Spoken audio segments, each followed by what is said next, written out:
Hi everyone, it's James here from Pro Tools Expert, and some very exciting news from Magma and Avid last week. Avid are now officially supporting the new T1 and T3 Thunderbolt expansion chassis by Magma, and as luck would have it, I have got my greasy little mitts on a T3. So what we'll do is we'll open up the box, see how it ships, see how it comes, see what the thing looks like, how it comes apart. We'll put in my HDX card and we'll run it up with my MacBook Pro alongside my normal HD rig. So let's have a look inside the box. So here we are, let's open her up and see what we've got inside.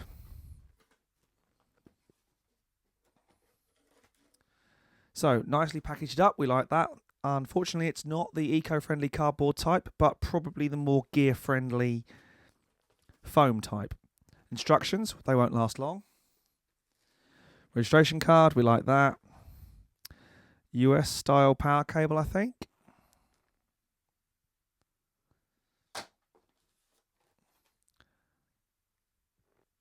Oh, that's quite nice. We like that. A little fan exhaust blower to get any hot air out of the case. It's going to use up one of the slots, but you know what? That could be quite handy.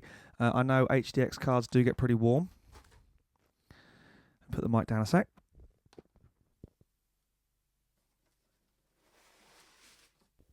So let's just take the foam ends off there.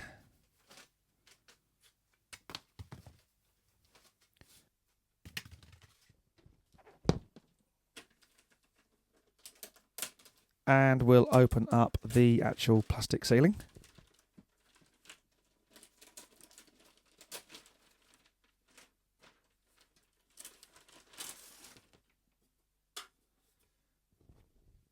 And there we go. There is the T3 chassis.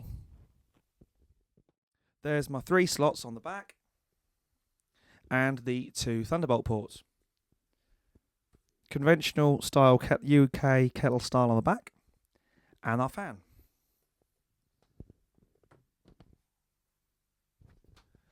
But there's more goodies in the box.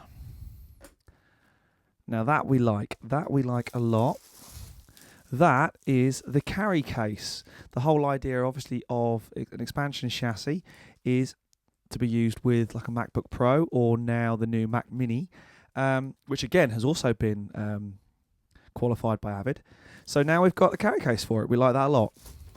No UK power supply, but that's not a major issue because I think we've probably all got thousands of those things hanging around in the studio. So let's open her up and see what's going on inside.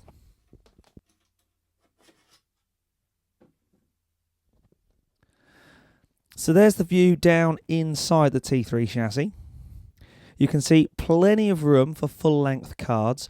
It's worth noting at this point, and I made this mistake initially, I actually have both the T1 and the T3 chassis at the moment, and I thought, you know what, I don't really need the T3 for this demo. I'll just open it up and put my HDX card inside the T1.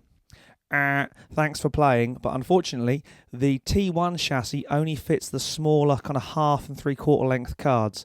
HDX is a full length card and won't fit inside the T1. T1's great for the native card, things like that, smaller cards, but no good for the full length HDX card. You can see here the 3 PCIe slots and the Thunderbolt driver card. Fan at this end. Obviously, we could put the fan into one of those slots as well. I probably won't bother for this demo because I don't want to break the packaging any more than we have to. So, next thing we'll do is we'll whip my HDX card out of my Mac Pro and we'll slot it into one of the slots and then fire it up and see how we get on. So there we go. There's the HDX card inside the chassis.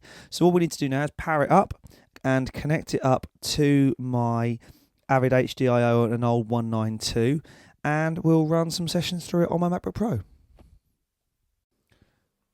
So here's Pro Tools HD11 loading up, and you can see obviously there's an awful lot of plugins that I'm missing.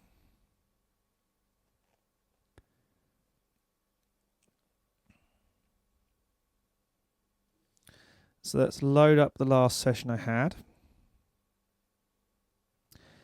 No, I want to use the HDX card. Again, more missing plugins. So you can see on this particular session, we've got a video, but we've also got Sibelius rewired to the application, rewired into Sibelius, rewiring Sibelius and Pro Tools. So we'll open that one up.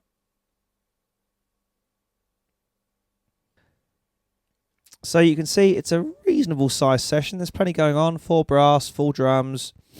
Would have been some piano and Hammond. So let's just play this through and see what happens to our CPU meter as we press play on the session.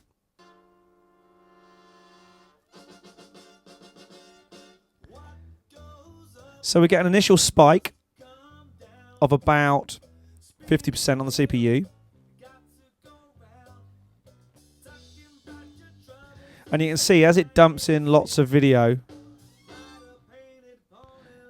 it's jumping between about 20 and 35%.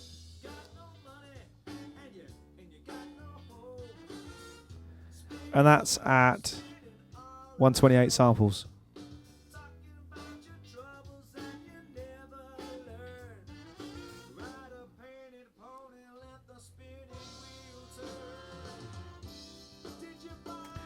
So not really a true test of absolute load and how hard we can drive the system, but you can see very easily how we put the system together, whacked the HDX card into the chassis, just hooked the chassis up via, has to be said, the not included Thunderbolt cable. There was a mad dash to Russ's house to borrow his. But yeah, very impressive. Will I be rushing out to buy one? Well, who knows? That I think depends on the price of the new Mac Pros when they launch. Well, I hope you enjoyed that, and I hope to see you again very soon for another gear review.